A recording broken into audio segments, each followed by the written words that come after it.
Bonjour à toutes et à toutes. Je vais donc vous présenter une étude que nous avons réalisée au sein de l'IFIP. Alors avec toute une pléthore de collègues dont on avait bien besoin pour cette étude bien particulière, et vous comprendrez à quel moment on a réellement eu besoin de toutes ces personnes, sous l'impulsion néanmoins de la très importante Nathalie Quignou. Évidemment, nous sommes dans une session qualité génétique, donc je vais commencer par vous parler alimentation. Et donc l'alimentation des porcs, de ce que j'en ai compris, parce que je suis nettement pas nutritionniste du tout, que les choses soient claires, en gros on apporte principalement, alors il y aura des minéraux pour les boîtes de service et tout ça, mais on apporte principalement des acides aminés et de l'énergie. Les acides aminés et l'énergie participent toutes les deux au métabolisme et à l'entretien. Les acides aminés et l'énergie participent aussi aux muscles et on met beaucoup d'acides aminés, enfin les acides aminés sont très importants pour le développement musculaire. Et l'énergie est nécessaire surtout principalement au métabolisme et à l'entretien. Mais à côté de ça, l'animal va utiliser son énergie en surplus et la stocker sous forme de gras. Et l'objectif, qu'on le souhaite ou non, aujourd'hui, ce sont de faire des carcasses principalement maigres, donc d'avoir un tempé faible, et donc d'avoir pas mal de muscles et peu de gras. Et donc du coup, l'énergie qu'on va stocker dans le gras, elle doit être mesurée, elle doit être connue, elle doit être, voire éventuellement pilotée, voire éventuellement aussi modélisé. Sauf que, en dehors du cadre de recherche, on est confronté à un tissu adipeux dont on a assez peu, sur lequel on a assez peu d'informations. C'est ce que les bouchers appellent la panne. Donc c'est le tissu adipeux ou le gras périrénal. Donc c'est important, le gras périrénal pour l'IA qui traduit, parce que panne, je pense qu'elle ne peut pas traduire. Alors ça représente tout de même entre 5% des lipides corporels et 11% des lipides dits externes, c'est-à-dire panne plus gras sous-cutané.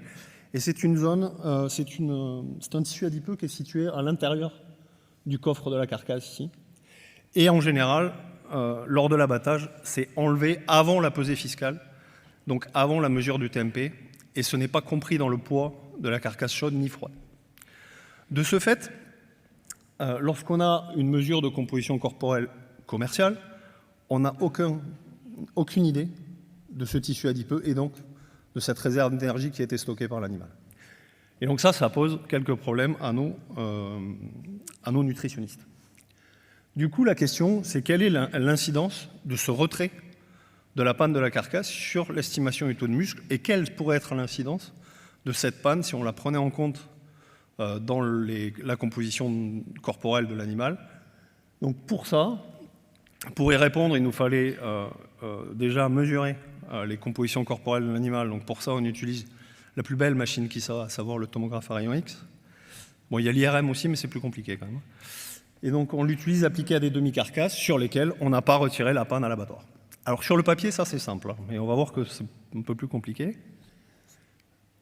Pour ça, nous avons donc réalisé un essai au Syrie, à l'IFIP à Romillet, donc où les porcs ont été élevés. Ils ont été abattus dans un abattoir commercial. Le terme abattoir commercial a son importance dans le protocole.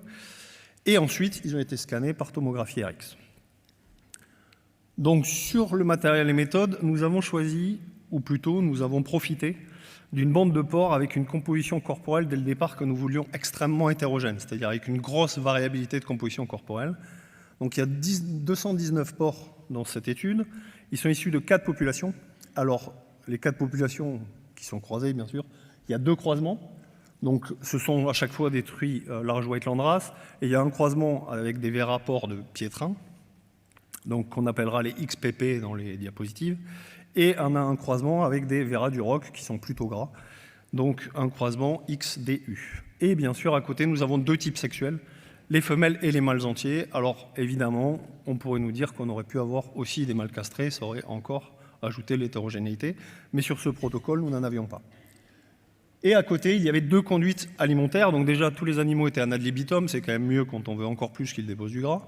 Et ensuite, ils étaient en 2 séquences biphases avec des aliments formulés avec de l'énergie nette différente, donc soit 9,4 mégajoules d'énergie nette par kilo, c'est le lot qu'on appellera B pour basse énergie, et 10,1 mégajoules net d'énergie nette par kilo, c'est le lot H qu'on appellera haute énergie. Surtout, le plus important, c'est que nous avons travaillé à l'équilibre de poids de carcasse. L'objectif était d'avoir un abattage en 4 départs avec un objectif de poids de carcasse chaude identique pour tous les animaux, ou très proche, parce qu'identique, il ne faut pas rêver non plus, mais de 95 kg. Du coup, nous avons récupéré à l'abattoir, et c'est là où il a fallu des conditions particulières, les demi-carcasses avec la panne. Ce qui consiste quand même à aller sur la chaîne et à dire aux opérateurs de ne pas l'enlever. Ce qui est quand même leur boulot à la base. Donc là, on est sur... ça a été, au final, la partie la plus compliquée de l'expérimentation. Donc des fois, la science, ça tient à peu de choses quand ça s'inscrit dans un contexte industriel. Une fois que nous avons récupéré nos demi-carcasses, gauche toujours, parce que je préfère les gauches, je suis comme ça. Nous avons enlevé la panne, nous l'avons pesée, puis nous l'avons mis aussi dans le scanner avec, parce que bon, quitte à scanner quelque chose, autant rajouter la panne. Et on a aussi préparé la demi-carcasse selon la méthode de préparation classique que vous trouverez chez Wallström Mercus, donc c'est la préparation pour les dissections en fait. Et ensuite, comme nous avions enlevé la panne, on la pèse et après on la scanne, donc on la passe au tomographe de l'IFIP. C'est un tomographe Siemens, je ne rentrerai pas plus dans les détails, le reste est dans le papier, si vous voulez voir la référence. À partir des images de scan, nous sommes capables de mesurer les volumes de gras et de muscles. Donc pour faire ça, nous faisons ce qu'on appelle des seuillages entre les différentes unités, ce qu'on appelle les unités Hounsfield, qui sont des unités directement inscrites dans les images issues du scanner. Donc on sait très bien qu'entre 0 et 120 unités Hounsfield, nous avons plutôt le muscle, et avant 0 unité Hounsfield, qui est la valeur de l'eau, pour information, nous avons plutôt du gras. Donc si on multiplie le volume de gras qu'on obtient sur la masse des images par une densité fixe qui est autour de 0,95, on obtient un poids de gras qu'on peut à la fois associer à la panne comme à la demi-carcasse. Et pour le volume de muscle, on prend en général une densité de 1,04, nous, dans nos études, ça fonctionne assez bien. Et on obtient un poids de muscle. Ensuite, on peut ainsi calculer deux ratios que nous appellerons TMC pour taux de muscle de la carcasse, RX parce qu'il est obtenu par scanner RX, et dans un cas, il est AP, donc avec panne, et dans l'autre cas, il est SP sans panne. Et c'est quoi ? C'est tout simplement le poids de muscle de la demi-carcasse divisé par le poids de la demi-carcasse avec ou sans panne et multiplié par 100. Oui, c'est pas une équation de fou non plus. Donc le premier résultat, qui est juste un résultat de validation du protocole, c'est le fait que nous voulions des poids de carcasse chaudes qui soient comparables pour les 8 groupes de porcs. Donc en fait, on n'a aucun effet significatif sur les poids de carcasse sur tous les groupes d'animaux.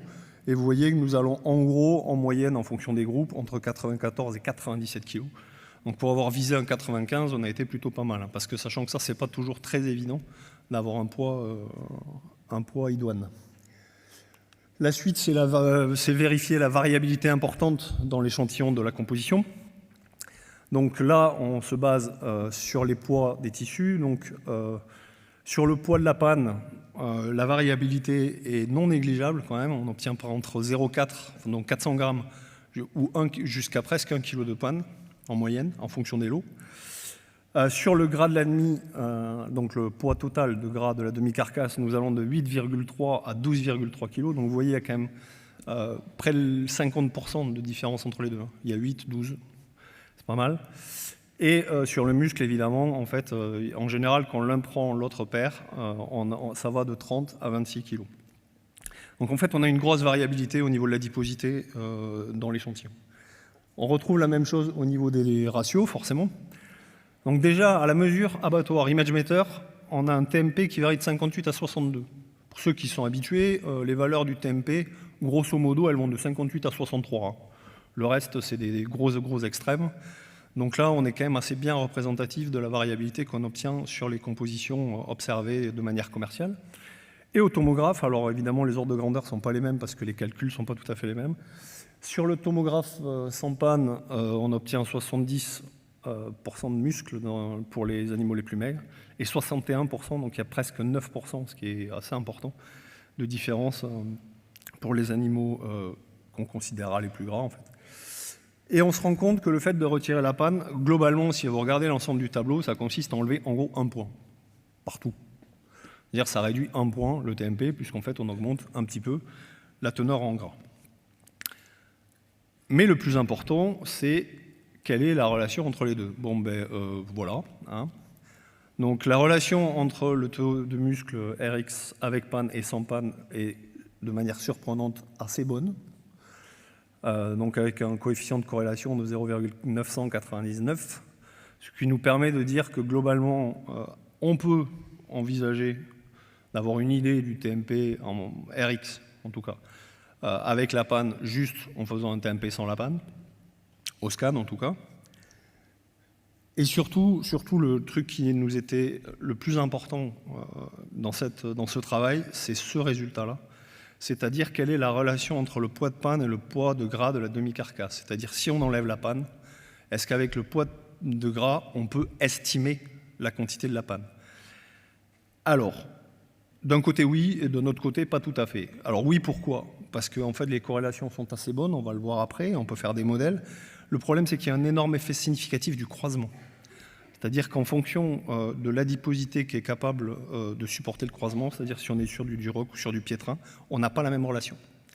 Par contre, nous n'avons pas ni d'effet sexe, ni d'effet du régime sur cette relation-là, entre les deux gras.